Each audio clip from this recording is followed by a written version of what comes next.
Yan, nakita mo? Yep. The mangoes are Ganda. flowering na kasi nag-spray, so we're targeting December harvest. Ayan siya.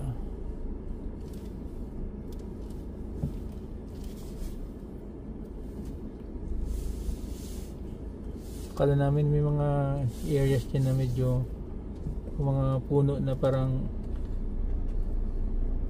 dying. Hindi pa dying yun. Incorporating. Ano? Ito see portion na yan. Ano? So every grabing naku, kadami to ah. This will be hopefully successful harvest.